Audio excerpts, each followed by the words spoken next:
Alors, je céderai maintenant la parole à Monsieur le député de Lévis. Il vous reste 11 minutes. Merci beaucoup, Monsieur le Président. Peut-être pour maximiser le temps, si vous permettez, Monsieur le Président, juste faire une petite précision sur un document. Comme je suis en attente de certains documents, je vais vous poser la question, puis si vous préférez pas répondre, je comprendrai.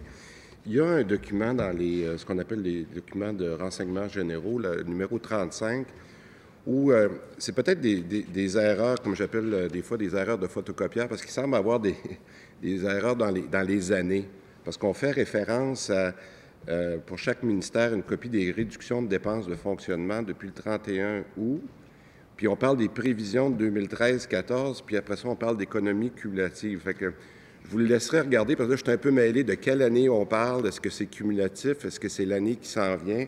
On en a à peu près pour 47 millions. Fait que je vais vous laisser regarder ça, puis de toute façon, comme on se revoit cet après-midi, ça serait assez possible de... Vous? Ah, OK, bon. J'ai fait les crédits à l'envers. Le député de Weber avait raison. Vous comprenez que je me suis intéressé particulièrement au crédit, encore plus, je vous dirais, comme si... et il y a certaines questions que j'ai posées, et entre autres celui-là. Ce qu'on m'a expliqué, effectivement, c'est par rapport aux orientations qui avaient été prises en termes de cible d'une diminution de 25 des coûts administratifs. On avait ciblé en 2011-2012, c'est ça, qui touchait la formation, dépenses de publicité, dépenses de déplacement, donc des dépenses de cette nature-là. Et puis dans certains secteurs, autour de la publicité, là, on est encore plus ciblé. Allez-y. Monsieur le Président. Donc, qu'est-ce qui est bon comme terminologie de l'entête? Le cumulatif. Économie cumulative 11-12. Jusqu'à cette année. À partir de 11-12 jusqu'à aujourd'hui, c'est ce que je comprends. Donc, vous avez le chiffre, vous avez les chiffres qui s'ajoutent au total en termes d'économie par rapport à la mesure qui ont été Le annoncées. 47 millions là, sur la deuxième page. C'est le total. Ça, c'est des économies qu'on a faites dans le budget qui s'est terminé le 31 mars 2012? Non, depuis 2011-2012. C'est ce que j'ai compris. OK. Donc, il n'y a rien à voir. C'est ça, en fait, c'était ma question. Oui, non, ça n'a rien à voir avec ce qu'on a annoncé. Alors, ce que vous avez annoncé, qui est sur votre site Web, là, où tantôt vous me parliez de 200 millions d'économies qui sont visées, ça c'est pour 13-14, dont 100 millions qui sont dans les organismes non budgétaires. Les deux sont complètement... C'est pour ça que je t'ai mêlé, parce que je 13-14. On est plutôt dans une mesure qui avait été annoncée en 2011-2012 et qui, avec des paramètres qui étaient... OK. Donc, pour moi, lorsque je regarde, excusez-moi, mais quand je regarde le budget 2013-14, je ne m'occupe pas de ça. Donc, je reviens aux 200 millions dont vous avez parlé tout à l'heure, dont 100 millions dans les fameux organismes non budgétaires.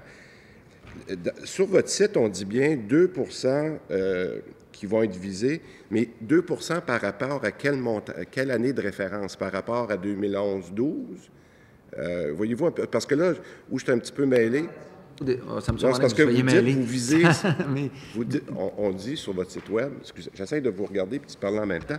En tout cas, on dit sur son site Web...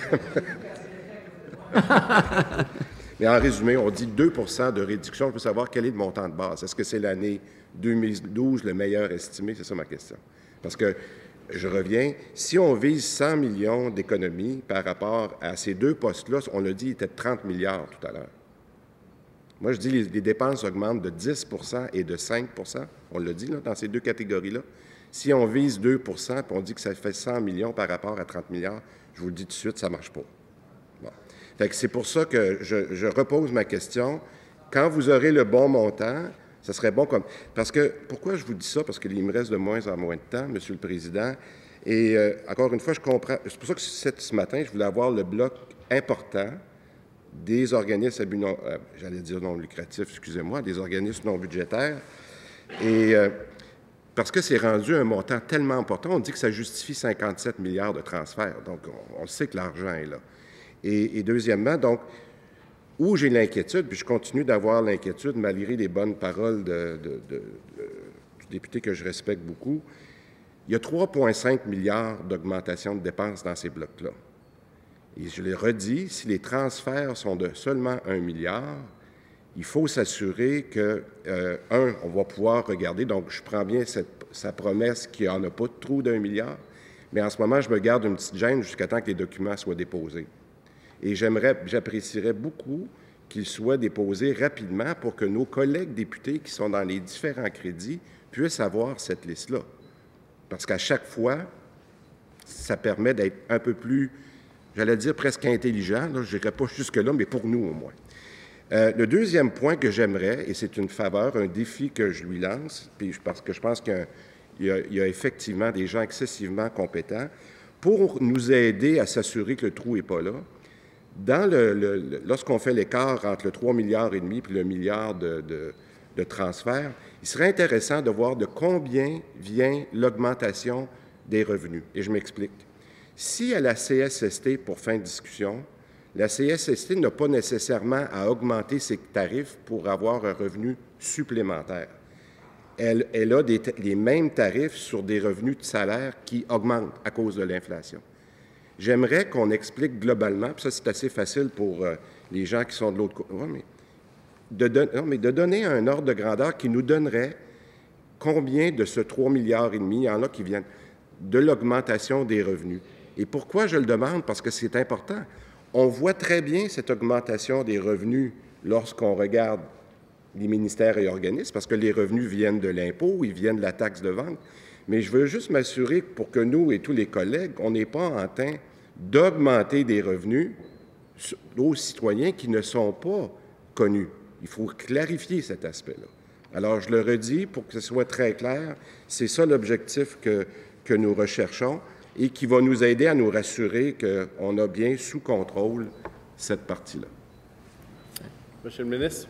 Bien, écoutez, j'ai effectivement M. Meunier, je le regardais tantôt parce qu'il est un ancien responsable de la CSST. Il était PDG de la CSST, je pense, fait que je vais lui poser la question tantôt. Comment, dans le passé, ça s'est fait?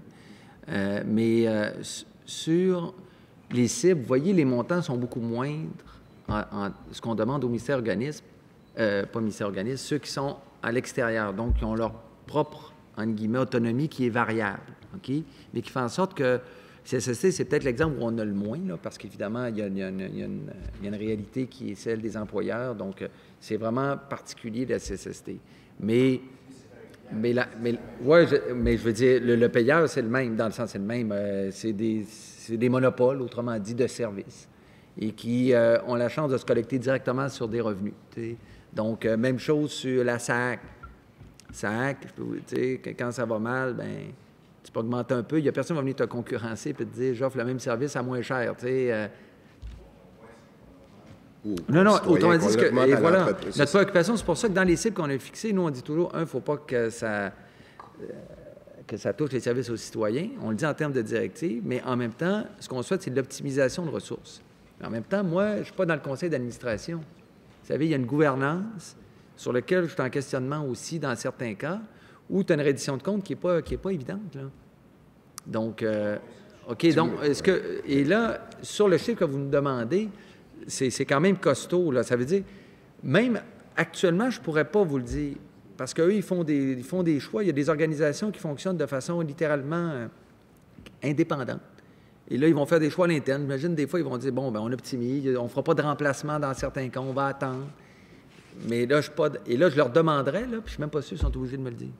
Fait que, vous voyez à quel point, mais je vais voir ce que je peux faire en termes de qu'est-ce qui peut être lié. Mais en même temps, quelqu'un pourrait augmenter seulement de l'inflation. C'est, par exemple, les cotisations ou dans un autre cas, le ski tarif, alors que dans les faits, il pourrait l'offrir moins s'il faisait encore plus d'efforts d'optimisation. Mais là, moi, mon rêve, ça serait qu'on soit capable d'avoir une emprise un peu plus grande là-dessus. Mais je pense que mon rêve va être difficile à réaliser. Donc, j'ai décidé de limiter mon action sur ce que réellement j'ai un contrôle ou nous avons un contrôle direct.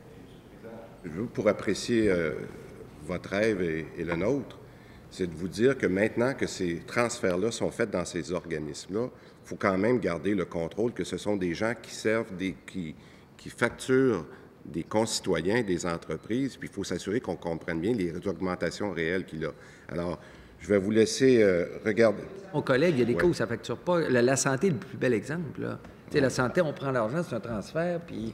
Oui, mais je comprends, mais je vous ai dit là, que le total des fonds spéciaux et des organismes non budgétaires, on parle de 30 milliards. Alors, si on augmente de 5 à 10 %, il faut que les revenus augmentent. Puis s'ils n'augmentent pas des transferts, il y a quelqu'un qui paye pour ça. Alors, ce que je veux savoir, c'est quelle est l'augmentation des revenus je le demande. Si vous me permettez, ça sera des documents que j'aurai en attente. Le gouvernement, je pourrais vous le donner. Pardon? On l'avait comptabilisé pour l'ancien gouvernement. Je pourrais vous le donner. Alors, écoutez, il me reste juste quelques minutes. Il reste une minute. Une minute. Alors, j'aimerais vous rassurer que je pense que vous avez pris bonne note des documents dans lesquels on est en attente. Ce matin, je focusais sur la question des fonds spéciaux pour les raisons que j'ai, je pense, amplement expliquées. Je voudrais vous redire qu'il est important pour nous d'aller vers les améliorations de bonnes pratiques. Vous pouvez comprendre, lorsqu'on a de la difficulté à avoir cette information-là, c'est pourquoi qu'on va réinciter pendant l'année sur la question du directeur du budget. Des éléments comme ça qui pensent qu'ils sont de la bonne gouvernance, qui ne coûtent pas cher, mais qui peuvent nous aider à venir compléter le travail qui est fait par les différents groupes ici. Et on continuera la discussion cet après-midi, pour ma part, là, sur les éléments d'infrastructure ou d'informatique. Merci, Monsieur le député de Lévis. Peut-être une remarque pour mon collègue de dire aussi, et je connais son esprit d'ouverture, il parle beaucoup du directeur du budget. Vous avez vu mon collègue, le ministre responsable des institutions, de regarder aussi un mandat spécial pour le vérificateur aussi, vérificateur général, parce que ce qu'il faut toujours éviter, puis là je le vois, une décision qui semble séduisante, là, c'est beaucoup de monde. Puis là, quand on axe trop sur les contrôles, on paye beaucoup de monde à demander des informations aux autres, qui eux autres engagent des gens pour donner de l'information. C'est nécessaire, mais à un moment donné, il y a comme un point d'équilibre à atteindre, mais je reste ouvert, mais je lui demander la même ouverture. Là-dessus. OK.